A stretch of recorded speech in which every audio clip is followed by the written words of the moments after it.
All right दोस्तों, क्या हाल चाल आपके। तो वापस आ गया हूं एक बहुत ही पावरफुल सेशन लेके।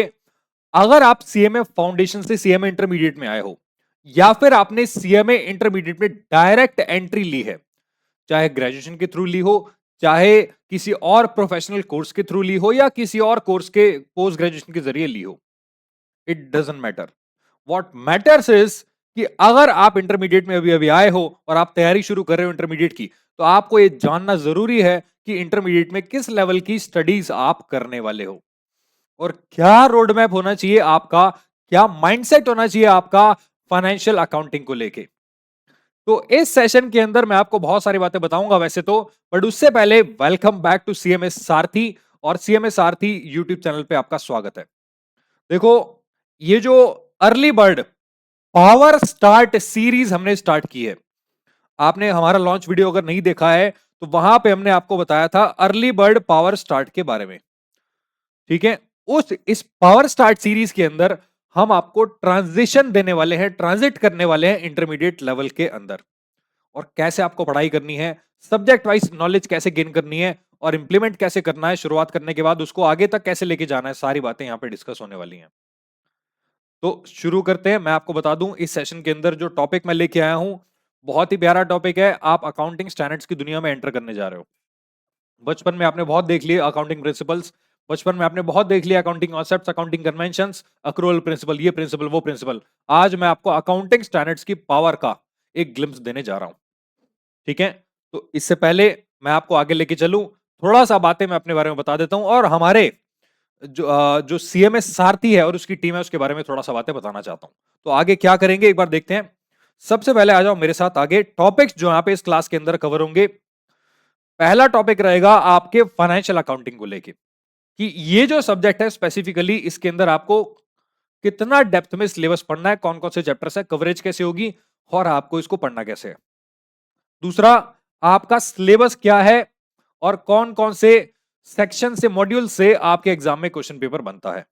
इसके अलावा वेटेज आपकी कवर हो जाएगी सिलेबस के अंदर। और आखिरी में आप फाइनेंशियल अकाउंटिंग जैसे कोर अकाउंट्स वाले सब्जेक्ट से क्या एक्सपेक्ट कर सकते हो कि किस लेवल का पेपर आता है। उसके बाद मैं आपको बताऊंगा कि आपके अकाउंटिंग स्टैंडर्ड में ट्रांजिशन करने का मतलब क्या होता है। क्योंकि एक राज की बात बताऊं, फाउंडेशन लेवल पे आपने कोई भी अकाउंटिंग स्टैंडर्ड नहीं पढ़ा।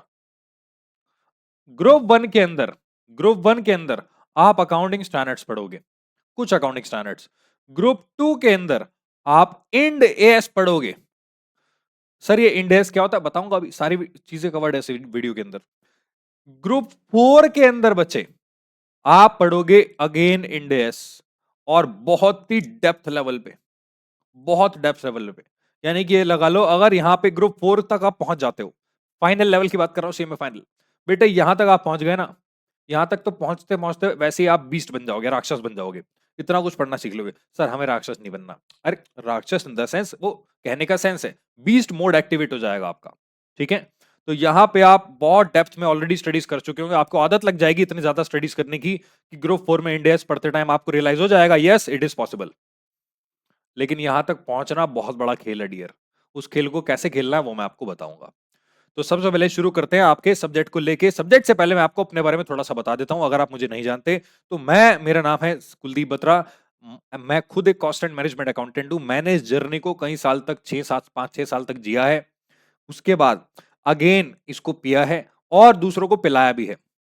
सर ये क्या क्या बोल दिया आपने, आप चिंता मत करो, बस आप यहां पे छोटी सी बात समझ लो कि मुझे ऑलरेडी 11 साल के अराउंड हो चुके हैं। 11 साल के अराउंड हो चुके हैं इस 2014 से, अब 26 आ गया, सोचो 12 साल हो जाएंगे अब। मैं 14 से सीएमए के अंदर हूं। ठीक है, तो यहां पे क्वालिफिकेशन के नाम पे I have CMA plus graduation from Delhi university, plus एक इंटरनेशनली रिकॉग्नाइज्ड कोर्स है, उसका मैं नाम नहीं बता सकता बिकॉज वो एक कंसल्टेंसी का आपका इंटरनेशनल कोर्स है। ठीक है, कंसल्टिंग। और कंसल्टिंग का कोर्स मैंने इसलिए किया था कोविड के टाइम पे, मुझे पता था बच्चों को मेंटरशिप की जरूरत है। आप सोचो, मैं एक्सपीरियंस के बेस पे गाइडेंस दे सकता था, वो आज भी देता हूं, लेकिन गाइडेंस देनी कैसे है, how to consult a student. तो बहुत सारे बच्चों को मैं ऑलरेडी मेंटर कर चुका हूं, हो सकता है आप भी उनमें से एक हो जिनसे मैं बात कर चुका हूं। और अभी भी आज डेली बेसिस पे 1 से 2 से 3 से 4 बच्चे, कभी कभार 10-12 स्टूडेंट्स हो जाते हैं, उनसे मेरी डेली बात होती है, राइट? तो उसके बारे में बाद में डिस्कस करेंगे। आगे आ जाओ एक्सपीरियंस पे। तो डियर, ऑलरेडी मुझे 10 प्लस ईयर्स का एक्सपीरियंस है, और हाँ, आई थिंक 11 साल हो चुके हैं अब, क्योंकि 2015 के बाद से मैं पढ़ा रहा हूं, तो yes, it is now 11 plus. अभी कुछ पोस्टर्स में 10 प्लस लिखा जा रहा है, मैं इसको चेंज करा दूंगा। तो it is, I have 11 years of experience in teaching, ठीक है, अकाउंटेंसी। इसके अलावा सब्जेक्ट्स जो मैं सीएमए लेवल पे लेता हूं, that is financial and cost accounting foundation level पे, ठीक है। यहां पे लेवल हो गया फाउंडेशन, और फाइनेंशियल अकाउंटिंग हो गया group 1। Corporate accounting and auditing में जो कॉर्पोरेट अकाउंटिंग वाला पार्ट है वो मेरे पास है ग्रुप 2 के अंदर, ठीक है। ऑडिट आपको दिशा मैम पढ़ाएंगी बहुत ही जबरदस्त तरीके से, विदाउट एनी डाउट, ठीक है। आप आंख बंद करके उन पे भरोसा कर सकते हो। तो कॉर्पोरेट अकाउंटिंग आप मेरे साथ लेके चलेंगे, उसके बाद फाइनेंशियल अकाउंटिंग मेरे पास है, ठीक है। Sir final level, what about final level? Final level भी लेके आएंगे, अभी नहीं, जैसे ही आएगा आपको इन्फॉर्मेशन मिल जाएगी। तो ये थोड़ा सा मेरे बारे में था, बाकी डिटेल आपको वेबसाइट पे मिल जाएंगे, आप वहां जाके पूरा चिट्ठा पढ़ सकते हो, ठीक। अभी this class is not about me, this class is about financial accounting, right? तो ज्यादा इंट्रोडक्शन में मैं टाइम वेस्ट आपका नहीं करना चाहता, क्योंकि मुझे पता है आपको इंटरमीडिएट के बारे में जानना है। ऑलरेडी 6 मिनट हो चुके हैं, ठीक है, मैं देख रहा हूं साइड बाय साइड। आपका टाइम वेस्ट ज्यादा नहीं करूंगा डियर। पहले बस 2 से 4 मिनट के अंदर सिलेबस डिस्कस कर लेते हैं, 5 मिनट के अंदर, ठीक है। उसके बाद शुरू करते हैं आपके अकाउंटिंग स्टैंडर्ड्स क्या होते हैं, इंडेस क्या होते हैं, आईएफआरएस क्या होता है, डिफरेंस क्या होता है, और अकाउंटिंग स्टैंडर्ड्स के अंदर आपको क्या क्या चीजें पढ़नी है। बहुत जबरदस्त तरीके से बताऊंगा डियर, आपको ऐसी जड़ें मजबूत कर दूंगा आपकी, आप बोलोगे सर ऐसे अकाउंटिंग स्टैंडर्ड्स तो किसी ने पढ़ाया ही नहीं होगा, ना ही हमने पढ़ाया कहीं, ठीक है। इतने बिल्कुल बेसिक से लेके जाऊंगा आपको, और बहुत ही रिलेटेबल एग्जांपल। आ जाओ, सबसे पहले देखते हैं आपका सिलेबस जो फाइनेंशियल अकाउंटिंग का है, वहां पे क्या क्या कवर होता है डियर। मैं आपको बता दूं, अपने फाइनेंशियल अकाउंटिंग के सिलेबस में ना टोटल 9 मॉड्यूल्स हैं, जो आपके इंस्टीट्यूट ने आपको दिए हैं। सर ये मॉड्यूल क्या होते हैं? मॉड्यूल बच्चे पहले इसको स्टडी नोट बोला करते थे, ठीक है। स्टडी नोट 2012 सिलेबस में जब ये था, फिर 2016 सिलेबस, वहां पे स्टडी नोट था, फिर ये मॉड्यूल में कन्वर्ट हो गया। सर मॉड्यूल तो स्टडी मटेरियल को बोलते हैं, वो आप लैंग्वेज कुछ भी यूज कर लो, बस आप यूनिट्स को कह सकते हो modules. Module number 1, module number 2, 3, 4, 9 module है टोटल, 100 मार्क्स। अब इन 9 मॉड्यूल्स का बाइफरकेशन आपको दिया है। सबसे पहला मॉड्यूल आपको कवर करना होता है अकाउंटिंग फंडामेंटल्स। सर ये फंडामेंटल्स, ये तो हमने कहीं फाउंडेशन लेवल पे भी पढ़ा है, हो सकता है पढ़ा हो। इसके अंदर आपने चैप्टर्स पढ़े होंगे, एक तो बेसिक्स, ठीक है, फ्रेमवर्क्स ऑफ अकाउंटिंग, वो यहां पे भी है। फिर आपने अकाउंटिंग प्रिंसिपल्स पढ़े होंगे, कैपिटल एंड रेवेन्यू आइटम्स पढ़ा होगा, rectification of errors, depreciation, BRS, cash book, other subsidiary books, ठीक है, journal entries, ledger, trial balance, ये सारा आपका फंडामेंटल्स है, और 15% की वेटेज में आता है। सर लेकिन ये दोबारा क्यों पढ़ाया जा रहा है? बेटे आपने जो फाउंडेशन में एग्जाम दिया वो एमसीक्यू बेस्ड था, यहां पे ये सब्जेक्टिव बेस्ड है। तो ये मत समझना कि अगर मान लो टॉपिक सेम है तो क्वेश्चन भी सेम आएंगे ना। कुछ क्वेश्चन यहाँ पे डेप्रिसिएशन के उस लेवल के हैं जो फाउंडेशन लेवल पे बढ़ाए ही नहीं जा सकते, पॉसिबल ही नहीं है। 1.5 घंटा लगता है उस क्वेश्चन को करने में। सर 1.5 घंटा? हाँ, 1 घंटे की पूरी क्लास होती है क्वेश्चन की, ठीक है, उसको आधा घंटा समझाने में लगता है, 1.5 से 2 घंटे पूरा क्वेश्चन खा जाता है। तो आप सोचो फाउंडेशन में कोई ऐसी क्लास थी क्या? ना। सर लेकिन रेक्टिफिकेशन में तो थी डिटेल में क्लास। बेटे वहां पे रेक्टिफिकेशन डिटेल में पढ़ना ही पड़ता है, उसके अलावा आप एमसीक्यू सॉल्व कर ही नहीं पाओगे अगर रेक्टिफिकेशन डिटेल में नहीं पढ़ा। तो मैंने तो बहुत डिटेल में पढ़ा है, अगर आप मेरे स्टूडेंट हो आप जानते हो मैंने यहाँ पे सारी चीजें डिटेल में पढ़ाई है, बीआरएस से लेके journal, ledger, trial balance, cash book, सब चीजें डिटेल में है, ठीक है। तो वो यहाँ पे कवर होती है। अब थोड़ा सा स्पीड से आगे बताता हूँ सिलेबस के बारे में। जो स्पेशल ट्रांजेक्शन है, जैसे बिल्स ऑफ एक्सचेंज हो गया, देखो बिल्स ऑफ एक्सचेंज के अंदर यहाँ पे एक एडिशनल टॉपिक है जिसको बोलते हैं अकोमोडेशन बिल्स एंड इंसॉल्वेंसी। वो फाउंडेशन में नहीं था, वो यहाँ पे ऐड हो गया है, और बहुत जबरदस्त और कॉन्सेप्ट बेस्ड एंट्रीज होती हैं उसकी, जो आपके एग्जाम में आती हैं। फिर कंसाइनमेंट जॉइंट वेंचर, वहां एमसीक्यू थे, यहाँ सब्जेक्टिव है। और यहाँ पे एक्चुअली में क्वेश्चन आता है कंसाइनमेंट में वो वाला कि इनवॉइस प्राइस पे माल भेजा और माल रिटर्न हो गया, और फिर माल बर्बाद हो गया रास्ते में, फिर वहां पहुंच के आग लग गई, फलाना ढिमका। जॉइंट वेंचर में भी सेम है, वो आपके 3 मेथड्स होते हैं, और सब्जेक्टिव बेस्ड आपका क्वेश्चन पेपर आता है। अभी मैं आपको क्वेश्चन पेपर दिखाऊंगा वहां पे कैसे कैसे क्वेश्चन आए थे, ठीक है। इस बार जो एग्जाम हुआ था 7 मार्क्स का क्वेश्चन आया था आपके बिल्स ऑफ एक्सचेंज का, और एक 7 मार्क्स का क्वेश्चन और था, मुझे ध्यान नहीं है कौन सा था, बट शायद कंसाइनमेंट का क्वेश्चन था। तो दोनों में से 7 मार्क्स का क्वेश्चन आता है, ठीक है, तब जाके ये 10% की वेटेज बनती है, ज्यादा भी बन सकती है। वेटेज पे मत जाना, मार्क्स चेंज हो सकते हैं। फाइनल अकाउंट्स में बच्चे 3 चैप्टर होते हैं आपके पास, एक तो फाइनल अकाउंट्स, एक एनपीओ, और एक आपका इनकम्प्लीट रिकॉर्ड जिसको सिंगल एंट्री सिस्टम कहते हैं।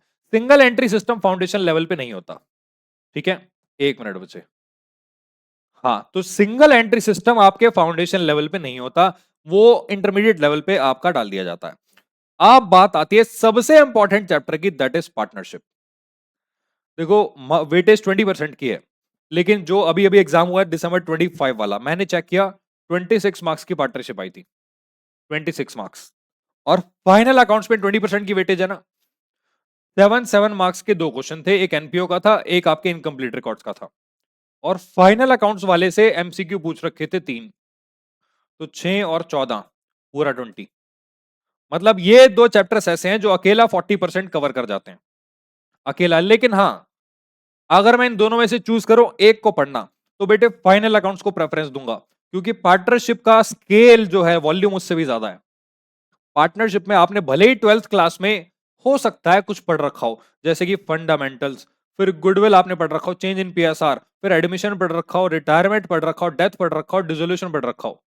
बेटे यहाँ पे पहली बात तो डिसोल्यूशन डिसोल्यूशन नहीं है, वो नेक्स्ट लेवल डिसोल्यूशन है। उसके अंदर डिसोल्यूशन है, उसके अंदर एक रूल आता है गार्नर वर्सेस मरे, उसके अंदर एक पीसमेल डिस्ट्रीब्यूशन होता है, बहुत सारे अलग अलग केस। फिर अलग से कुछ चैप्टर्स दे रखे हैं, जैसे कि conversion of partnership firm into a company, sale of partnership firm to a company, ठीक है, अमालगमेशन बोलते हैं उसको, अमालगमेशन। उसमें अलग अलग एंट्रीज पास होती हैं। फिर एक चैप्टर दिया हुआ है आखिरी में आपका एलएलपी। तो पार्टनरशिप अकेले अपने आप में बहुत बड़ा चैप्टर है, 20 घंटे से भी ऊपर का चैप्टर है। सोचो 20 से 25 घंटे का ज्यादा का चैप्टर है, और यहाँ पे तब भी ये बच्चा करके नहीं जाता एग्जाम में। 20 मार्क्स की वेटेज है इसकी। तो चैप्टर यहाँ पे बहुत डेप्थ में है और बहुत लंबे भी हैं, बट इसका मतलब ये नहीं है कि वो कवर नहीं हो सकते, राइट। अब आते हैं सेक्शन ई पे। इसके अंदर आपके टोटल 4 यूनिट्स हैं, ठीक है। लीज, लीज का एक 7 मार्क्स का क्वेश्चन आया था एग्जाम में अभी अभी, ब्रांच का 7 मार्क्स का क्वेश्चन आया था, इंश्योरेंस क्लेम का 7 मार्क्स का क्वेश्चन आया था, ठीक है। और यहाँ पे हायर परचेज नहीं आया, बस इस बार नहीं आया, बट अदरवाइज आ जाता है। इनमें से 2 चैप्टर के क्वेश्चन डियर वो देता ही देता है।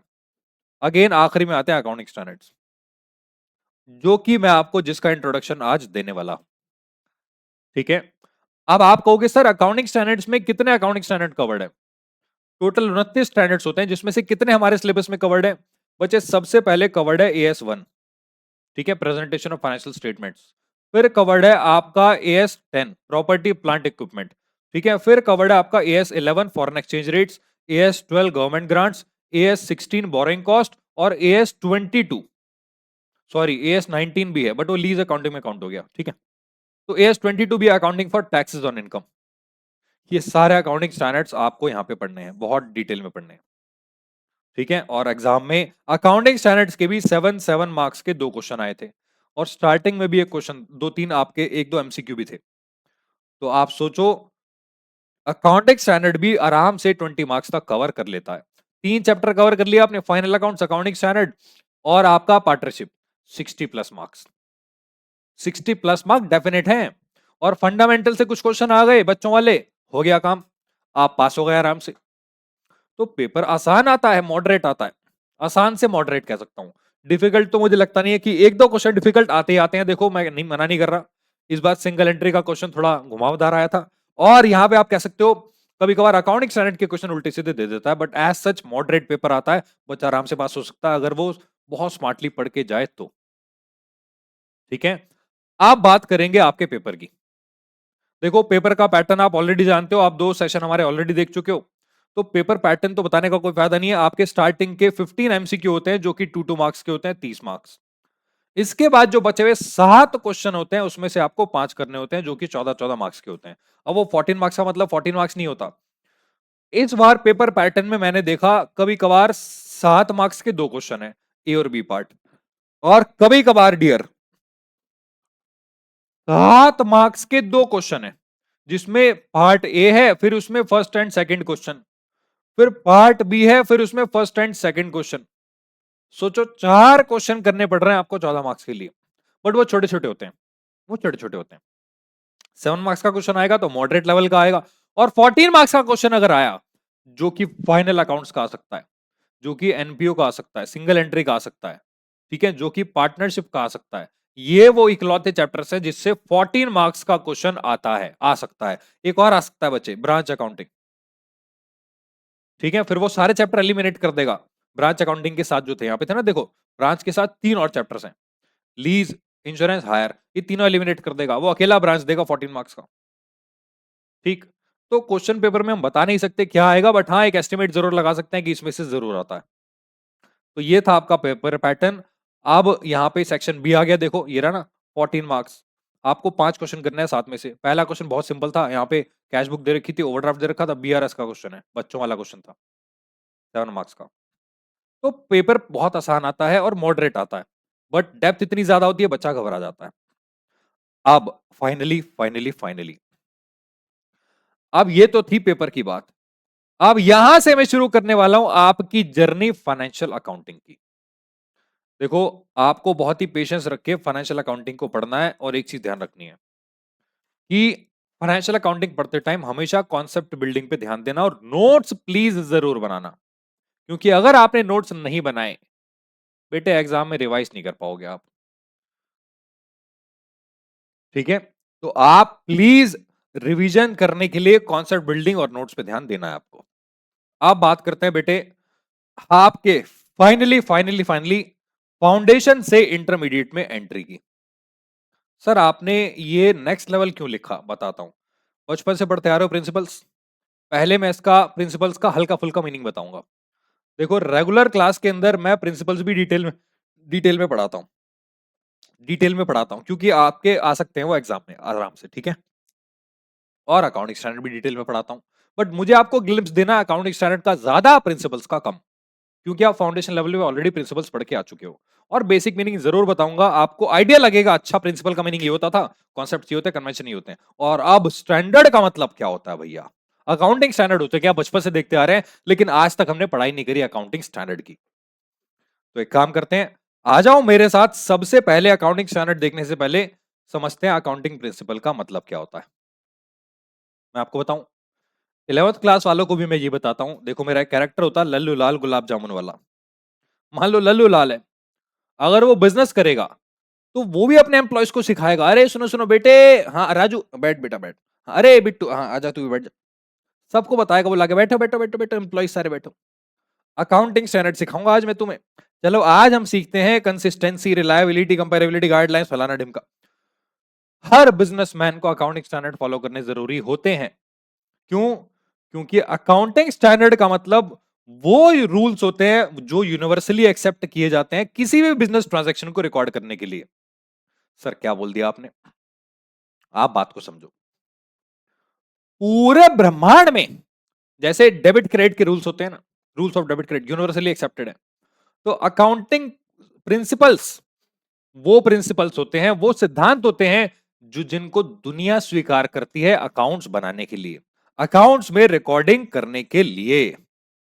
ठीक है, दे आर द नॉर्म्स और रूल्स, या तो इनको आप नॉर्म कह सकते हो या रूल कह सकते हो, which are followed in accounting assets. चाहे आप एसेट की रिकॉर्डिंग करो, लायबिलिटी की रिकॉर्डिंग करो, एक्सपेंस की रिकॉर्डिंग करो या इनकम की रिकॉर्डिंग करो, किसी भी चीज को रिकॉर्ड करने के लिए अकाउंटिंग प्रिंसिपल जरूरी होते हैं, जरूरी होते हैं। सर लेकिन ये तो हमने पढ़ रखा है ना, आ जाओ नीचे, टाइम वेस्ट नहीं करूंगा आपका। अकाउंटिंग प्रिंसिपल की दो टाइप्स होती हैं, पहला होता है कॉन्सेप्ट, दूसरा कन्वेंशंस। ठीक है, अकाउंटिंग प्रिंसिपल तो यूनिवर्सली एक्सेप्टेड प्रिंसिपल्स और रूल्स या सेट ऑफ रूल्स, नॉर्म्स या फिर कुछ भी हो गया, लेकिन इसके अंदर दो चीजें आती हैं, पहला कॉन्सेप्ट, दूसरा कन्वेंशन। सर यहां ना हमें कंफ्यूजन क्रिएट होता है, हमें सारी चीजें एक जैसे लगती हैं, एक जैसे लगती है ना, बेटे बताता हूं, कॉन्सेप्ट कभी चेंज नहीं होते। आप सोचो, डेबिट क्रेडिट का रूल चेंज हुआ आज तक? जब एक बार वो बन गया, बिल्कुल साइंटिफिकली प्रूवन रिजल्ट है, ग्रेविटी का कॉन्सेप्ट है, कभी चेंज हुआ कि 10 साल बीत गए, एप्पल ऊपर उड़ने लगा, न्यूटन फेल? अरे, ग्रेविटी का रूल अभी भी सेम, कॉन्सेप्ट सेम है, कॉन्सेप्ट नहीं बदलते बेटे, लेकिन कन्वेंशन बदल जाते हैं। बस यही डिफरेंस है कॉन्सेप्ट्स और कन्वेंशन में। सर क्या मतलब, बताता हूं, आ जाओ नीचे, आ जाओ नीचे। कॉन्सेप्ट्स का मतलब होता है जड़ें, सीड, एक बार बीज डाल दिया पेड़ बनना ही बनना है भाई साहब। क्या मतलब?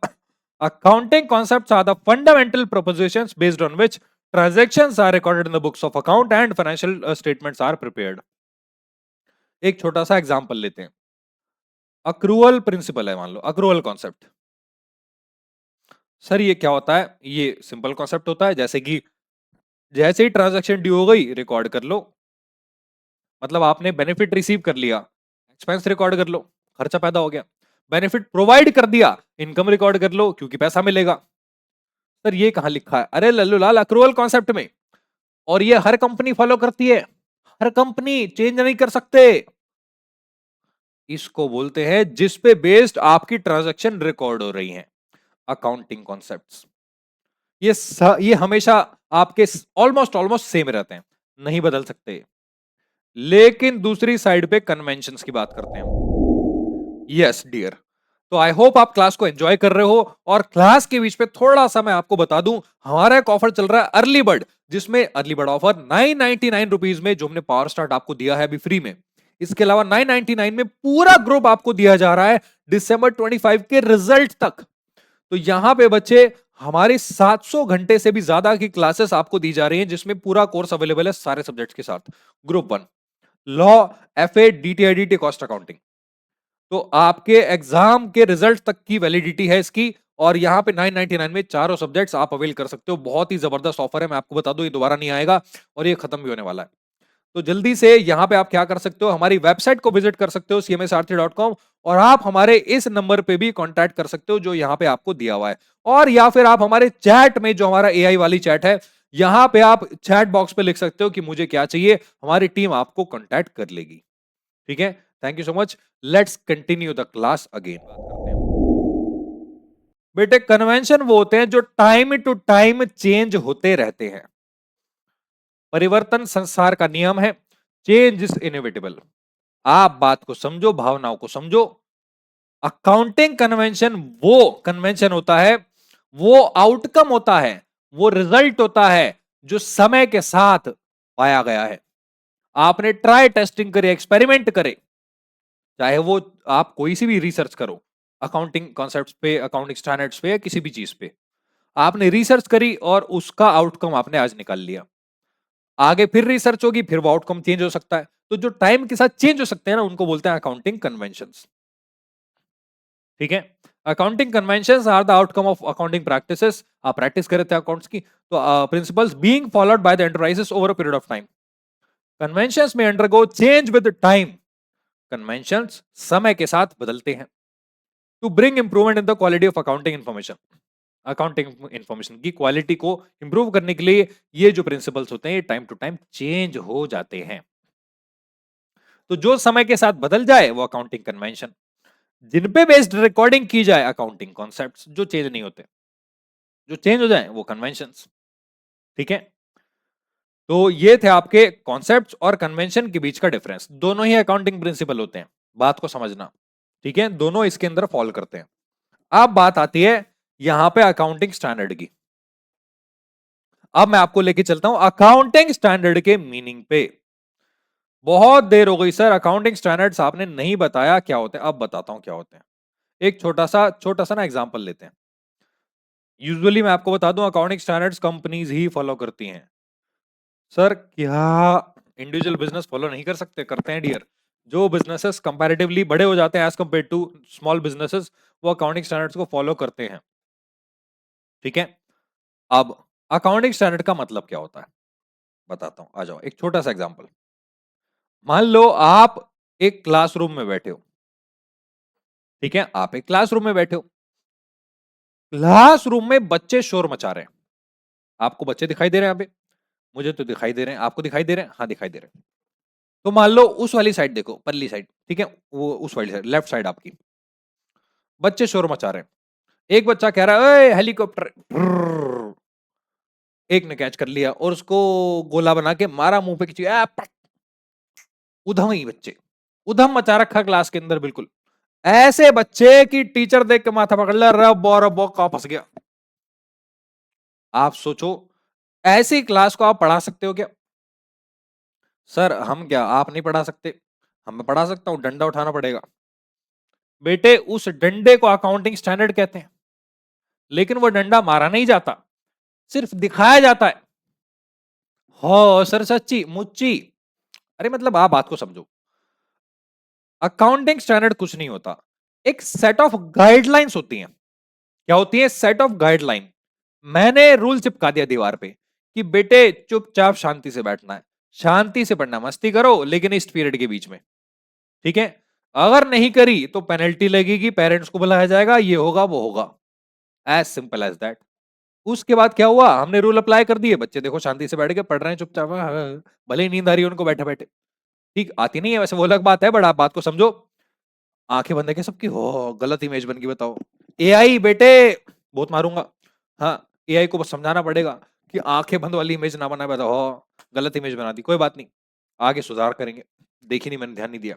तो मैं बता रहा था कि अकाउंटिंग स्टैंडर्ड्स कुछ नहीं होता, सेट ऑफ गाइडलाइंस होती हैं जो दी जाती है आपकी कंपनीज को रूल्स को फॉलो करने के लिए, कुछ आइटम्स को रिकॉर्ड करने के लिए, या फिर कुछ आइटम्स का ट्रीटमेंट करने के लिए। उन्हीं को बोला जाता है आपके अकाउंटिंग स्टैंडर्ड्स। ठीक, सिंपल। अब ये अकाउंटिंग स्टैंडर्ड होते क्या हैं और इनके अंदर क्या होता है बताता हूं, आ जाओ। क्यों फॉलो करते हैं हम अकाउंटिंग स्टैंडर्ड्स को? बच्चे अकाउंटिंग स्टैंडर्ड्स को हम इसलिए फॉलो करते हैं, एक छोटे से एग्जांपल से बताता हूं। जैसे मान लो हर कंपनी अपने अपने तरीके से अकाउंट्स बनाने लग गई। भाई हमने पढ़ा ना, अकाउंटेंट क्रिएटिव होता है, अकाउंटिंग इज एन आर्ट, कला है। अब मान लो हर अकाउंटेंट अपनी कलाकृति दिखाने लगे, वो कहने लगा है एसएलएम मेथड डेप्रिसिएशन, हाँ कर लो माँ। दूसरा कह रहा है डब्ल्यूडीवी। तीसरा कह रहा है हाँ मैं दोनों नहीं लगाता, अपने हिसाब से लगाऊंगा, 1 लाख की मशीन है आज 10,000 लगाओ भाई, अगले साल 90 खत्म मशीन। हाँ ये क्या बात हुई? अरे आप बात को समझो, अकाउंटेंट इतना भी क्रिएटिव नहीं हो सकता कि वो अपनी मर्जी चलाए। ऐसे तो वो प्रॉफिट लॉस अपनी मर्जी से दिखा सकता है, अकाउंट्स को मैनिपुलेट कर सकता है, यानी कि वो विंडो ड्रेसिंग कर सकता है। सर ये कौन सी टर्म होती है विंडो ड्रेसिंग? लल्लूलाल आप जानते हो विंडो ड्रेसिंग का मतलब मैनिपुलेशन ऑफ अकाउंट्स होता है। तो अकाउंटेंट इतना क्रिएटिव नहीं बन सकता कि वो कुछ भी कर दे, इसलिए अकाउंटिंग स्टैंडर्ड जरूरी है। If every company had its own way of making financial statements, अगर हर कंपनी अपने हिसाब से फाइनेंशियल स्टेटमेंट्स को बनाती तो कोई कंपैरिजन नहीं हो सकता था। एक एसएम लगा रही है, एक डब्ल्यूडीवी लगा रही है, आप बात को समझो ना, कोई ट्रस्ट पैदा नहीं होता अकाउंटिंग स्टेक होल्डर्स के बीच में। अगर कोई कंपनी की इंफॉर्मेशन चेक करता कि चलो चलो इसके अकाउंट चेक करते हैं, फिर दूसरी कंपनी के चेक करते हैं, ये क्या हो रहा है, अलग अलग है सारे अकाउंट, मैच ही नहीं कर सकते, आप कंपेयर ही नहीं कर सकते, तो कंपैरिजन नहीं हो पाता, ट्रस्ट बिल्ड नहीं हो पाता। ठीक है, इसको फिक्स करने के लिए अकाउंटिंग स्टैंडर्ड, जिनको हम रूल्स ऑफ अकाउंटिंग कहते हैं, वर इंट्रोड्यूस्ड, ताकि everyone follows the same method, हर कोई सेम मेथड फॉलो करे और फाइनेंशियल स्टेटमेंट से रिलायबल तीन चीजें फाइनेंशियल स्टेटमेंट्स के अंदर पैदा हो सके। सर क्या बोल दिया आपने? तीन क्वालिटीज जो फाइनेंशियल स्टेटमेंट्स के अंदर आ सकती हैं बच्चे, वो अकाउंटिंग स्टैंडर्ड की वजह से आती हैं। पहला रिलायबिलिटी, लंबे चलने वाले। आप 10 साल बाद, 10 साल पहले के भी किसी इंडियन कंपनी के फाइनेंशियल स्टेटमेंट्स उठाओगे ना, वो आप इसलिए पढ़ पाओगे एज एन अकाउंटेंट क्योंकि उसमें अकाउंटिंग स्टैंडर्ड फॉलो किए गए हैं। स्टैंडर्डाइज्ड फॉर्मेट है, ट्रांसपेरेंट, ट्रांसपेरेंसी बहुत जरूरी है कंपनीज के बीच में, अकाउंटिंग के बीच में, बिजनेस में ट्रांसपेरेंसी बहुत जरूरी होती है। वो कैसे आएगी? अकाउंटिंग स्टैंडर्ड फॉलो करके। And comparability.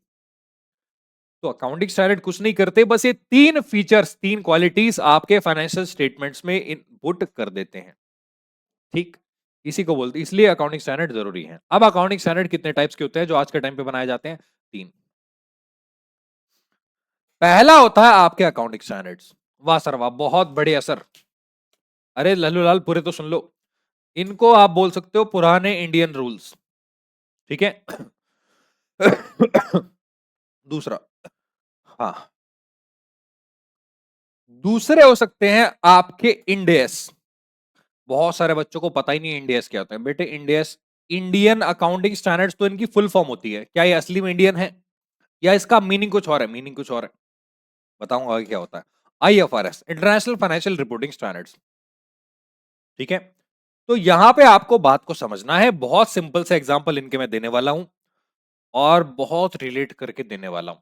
बेटे बेस्ट एग्जांपल है इसका क्रिकेट है।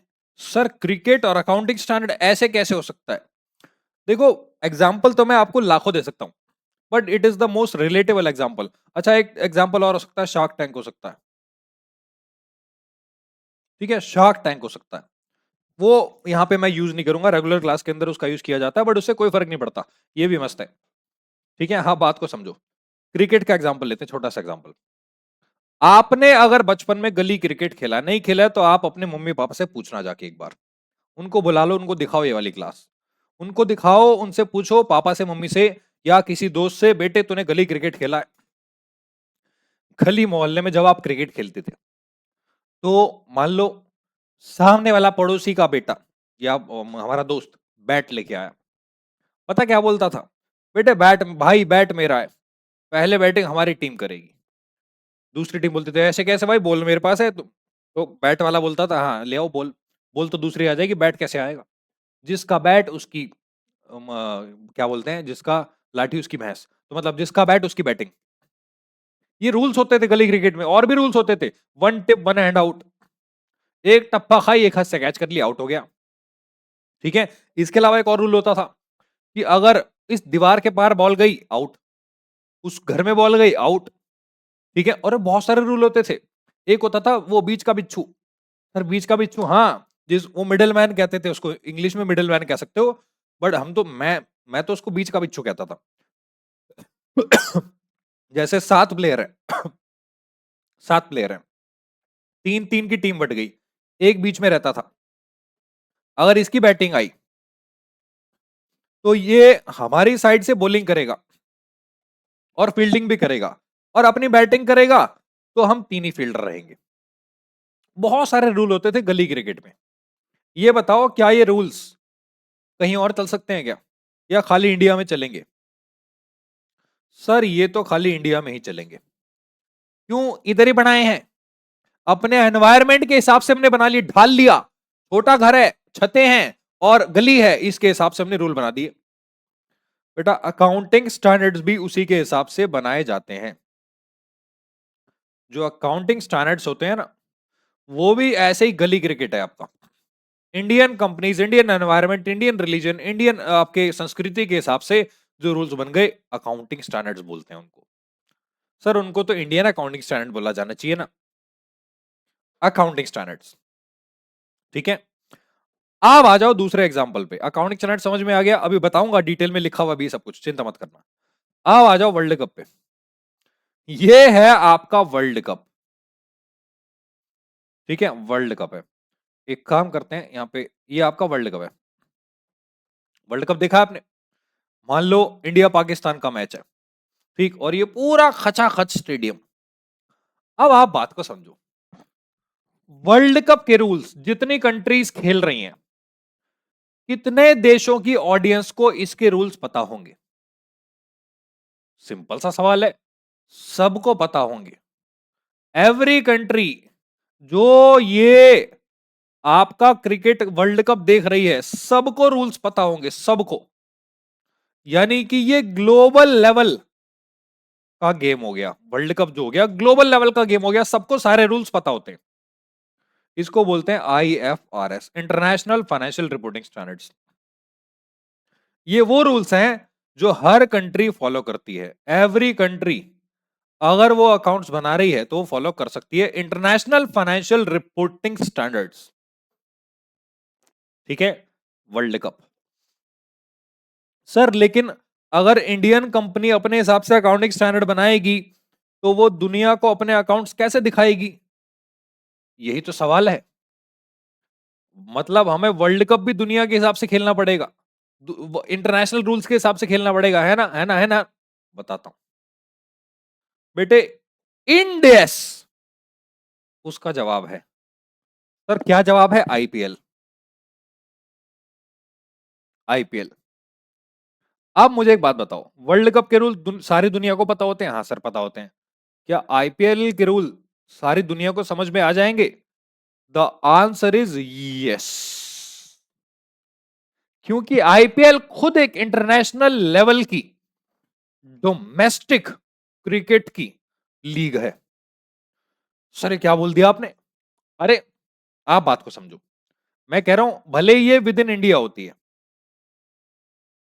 भले ये विद इन इंडिया होता है, मान लो इंडियन कंपनीज हैं, अगर वो ग्लोबल स्टैंडर्ड्स को ध्यान में रखते हुए, ग्लोबल स्टैंडर्ड्स या उसके रूल्स को ध्यान में रखते हुए रूल्स डेवलप कर दें, यानी कि जो इंटरनेशनल रूल्स हैं, जो इंटरनेशनल आपके रूल्स हैं, उसको इंडियनाइज कर दे, इंडियनाइज, इंडियन वे में कन्वर्ट कर दे, जो कि सबको समझ में आ जाए, इसको बोलते हैं इंड एएस। यानी कि आपने क्या किया, जो ग्लोबल लेवल के अकाउंटिंग स्टैंडर्ड थे उनको इंडियन फ्लेवर में कन्वर्ट कर दिया, मतलब इंडिया के अकाउंटिंग स्टैंडर्ड्स को, सॉरी उल्टा बोल दिया मैंने, इंडियन लेवल के अकाउंटिंग स्टैंडर्ड्स को ग्लोबल लेवल में कन्वर्ट कर दिया, इसको बोलते हैं आपका इंडेस। ये होते अकाउंटिंग स्टैंडर्ड बनाएगा इंडिया में है, लेकिन अगर आप उसको ग्लोबल लेवल पे ले जाओ, कन्वर्ज कर दो इंटरनेशनल स्टैंडर्ड्स के साथ, उनसे मैच कर दो, ताकि आप ग्लोबल लेवल पे भी जाके अपने अकाउंट्स को दिखा पाओ, इसको बोलते हैं आपका इंडेस। ठीक है, एक बार डिटेल में समझते हैं। आपने छोटा सा एग्जांपल यहां पे देख लो दोबारा से, गली क्रिकेट सिर्फ इंडिया में चलेंगे, वर्ल्ड कप पूरी दुनिया में चलेगा, आईएफआरएस, आईपीएल पूरी दुनिया में चलेगा, है इंडिया का, ठीक, इंडेस। तो अकाउंटिंग स्टैंडर्ड्स का मतलब क्या हो गया यहां पे बच्चे?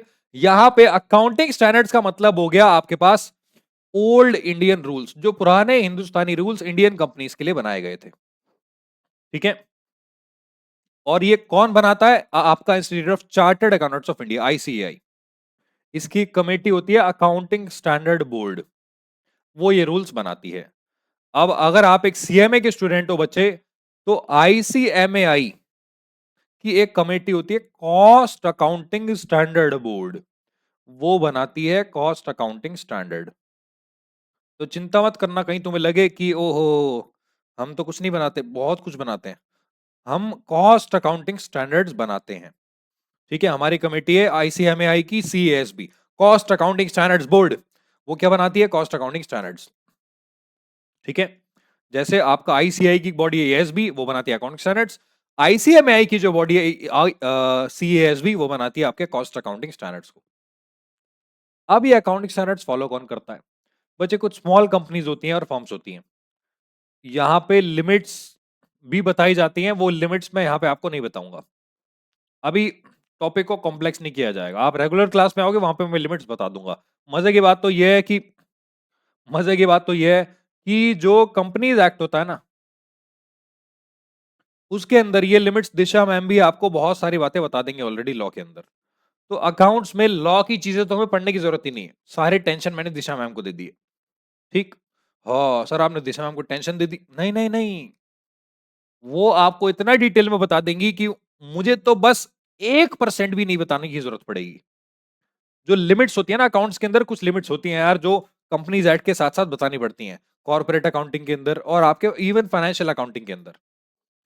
बट वो लॉ की बातें हैं, मैं कुछ कुछ बातें बताऊंगा जो सिर्फ क्वेश्चन करने में काम आएंगी, बाकी डिटेल दिशा मैम के पास जाएंगी। ठीक है, तो जैसे एग्जांपल ले लेते हैं छोटा सा, आईसीएमएआई का जो स्टडी मटेरियल है,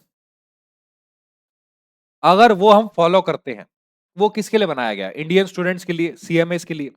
तो सिंपल रूल बेस्ड है, उसको आप पढ़ोगे आप पास हो जाओगे, लेकिन उसको पूरा करना पड़ेगा तब जाके आप पास हो सकते हो, राइट? उसके एडिशन में भी कुछ चीजें करनी पड़ेगी तब आप पास हो सकते हो। ठीक है, आगे आ जाओ। इंडेस, इंडेस का मतलब होता है Indian version of international standards. आपने क्या किया? आईएफआरएस को अपने उसमें कन्वर्ट कर दिया, कन्वर्ज कर दिया, एक जैसा कर दिया, ताकि हम अपने अकाउंट्स कहीं और जाके भी दिखा पाए। ठीक है, ये किस पे एप्लीकेबल होता है? लिस्टेड कंपनीज होती हैं उस पे एप्लीकेबल है, बड़ी कंपनी जिनकी नेटवर्थ 250 करोड़ से ऊपर की होती है। ठीक है, और उनकी होल्डिंग सब्सिडियरी एसोसिएट कंपनीज पे। सर ये क्या होती है? इसके बारे में बाद में पढ़ेंगे, पहले मैं बता देता हूँ। होल्डिंग कंपनी मतलब अगर आपने किसी कंपनी के 50% या उससे ज्यादा शेयर्स ले रखे हैं, तो सब्सिडियरी वो कंपनी जिसके शेयर्स आपने ले रखे हैं। एसोसिएट, इसमें 20% का रूल होता है, बट ये इस पे ध्यान अभी आपको नहीं देना। अब एक छोटा सा एग्जाम्पल लेते हैं, जैसे 11th 12th में सीबीएसई का सिलेबस होता है, सीबीएसई, वो इसकी फुल फॉर्म क्या है? Central board of secondary education. है इंडियन स्टूडेंट्स के लिए, बट वो इंटरनेशनल लेवल को भी ध्यान में रखता है। ठीक है सर, लेकिन एक और भी तो स्टैंडर्ड है। हाँ है, आईएससी। ये तो हो ही इंटरनेशनल लेवल गया।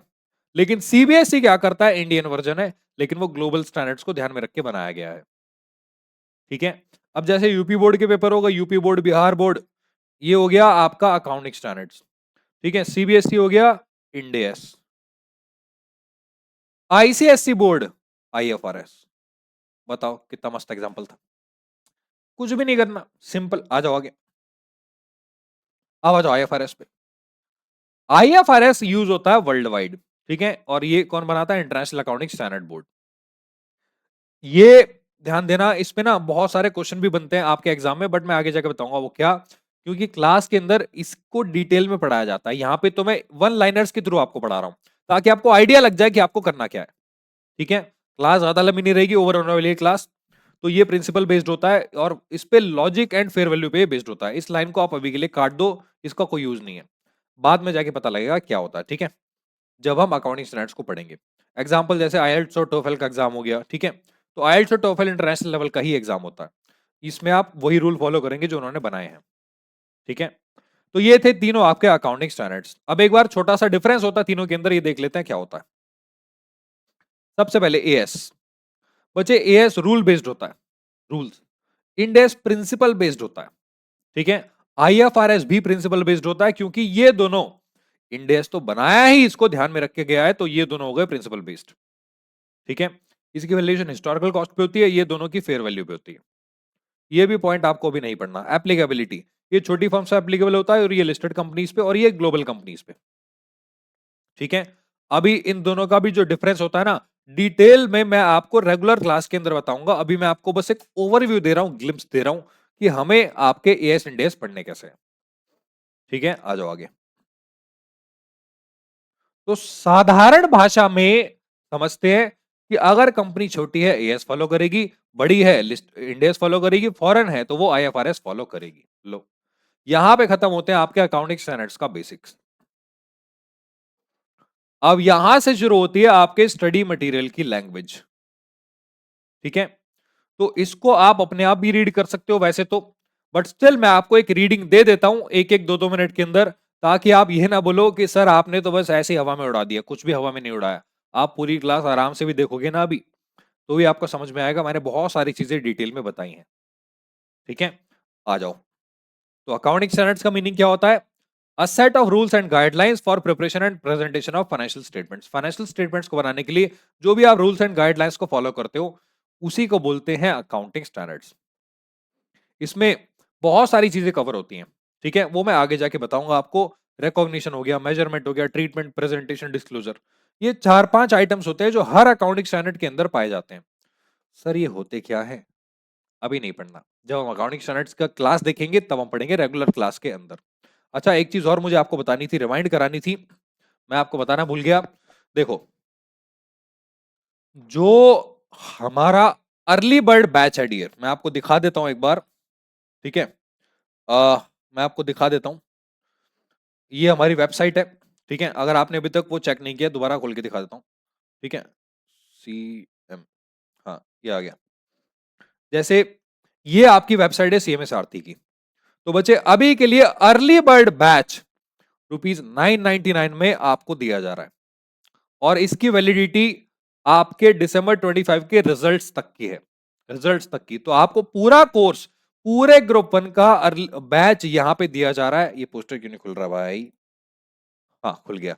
तो यहां पे बच्चे 999 रुपीज में पूरा ग्रुप 1 आपको दिया जा रहा है आपके एग्जाम के रिजल्ट तक।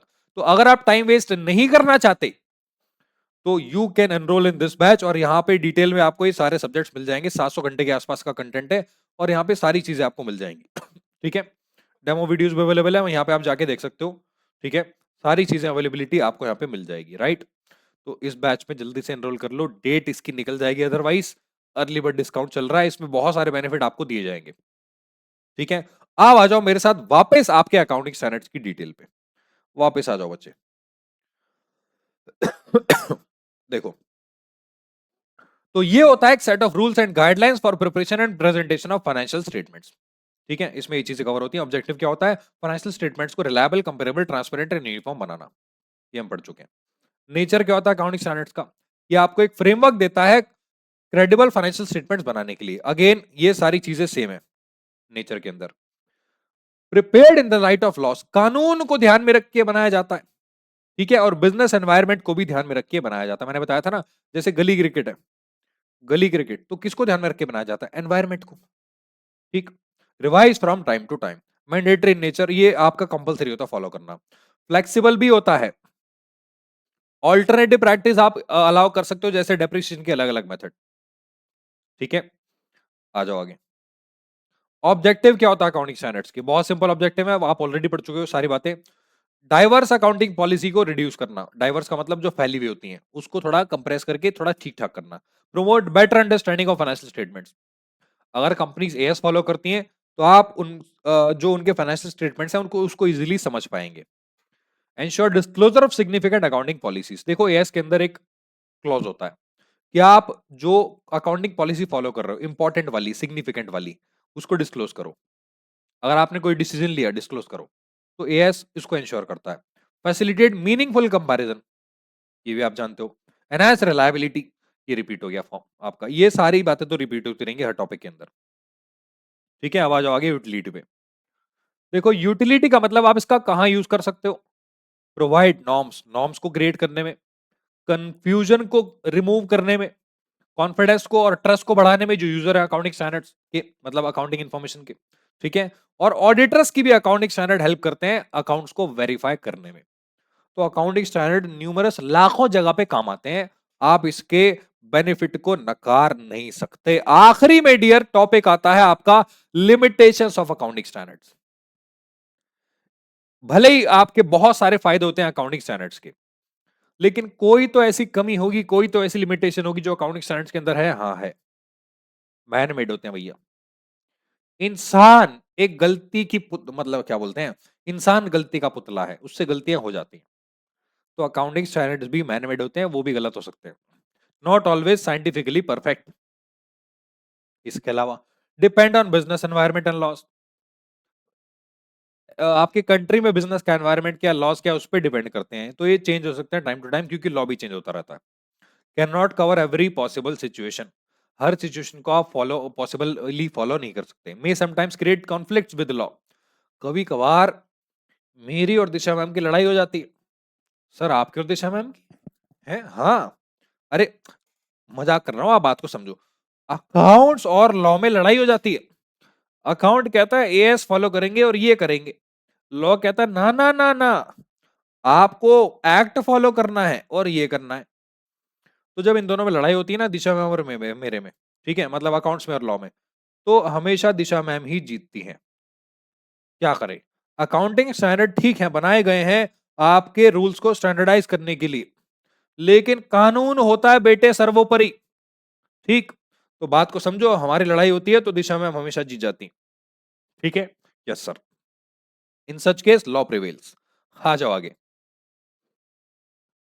अब यहां पे बच्चे खत्म होता है आपका अकाउंटिंग स्टैंडर्ड्स का इंट्रोडक्शन। आपको थोड़ा आइडिया मिल गया होगा अब हम किस युग में एंटर करने वाले हैं। तो यहां पे बच्चे आप क्या कर सकते हो, अगर आप रेगुलर बैच में एनरोल करते हो, आप इस नंबर पे कांटेक्ट करके अर्ली बर्ड की डिटेल जान सकते हो, और उसमें बहुत सारे डिस्काउंट अवेल करने के ऑप्शन है। लिटरली 3 तरीके के डिस्काउंट है। ठीक है, और या फिर आप डायरेक्टली विजिट कर सकते हो हमारी सीएमएस सारथी की वेबसाइट को। तो यहां पे मैं ओवर करता हूं आज के early bird power start session को, और बहुत बहुत शुक्रिया आपका ये सेशन देखने का, बहुत बहुत धन्यवाद। Thank you so much for joining this session. मैं उम्मीद करूंगा आप लोग वेबसाइट विजिट करेंगे, यूट्यूब चैनल को सब्सक्राइब करेंगे, ताकि आपको पावरफुल वीडियोस और वैल्यू एडिशन, जैसे कि हमने पिछली बार दिया था विजय धनुष और आपके मैराथन्स, और इसके अलावा आपका आखिरी में भी हमने महाकुंभ मैराथन्स के अलावा आपका एक आखिरी में क्या दिया था हमने, हाँ जो भी दिया था, चलो भावनाओं को समझो, मैं बहुत सारी चीजें दे चुका हूं, पता नहीं भूल गया मैं।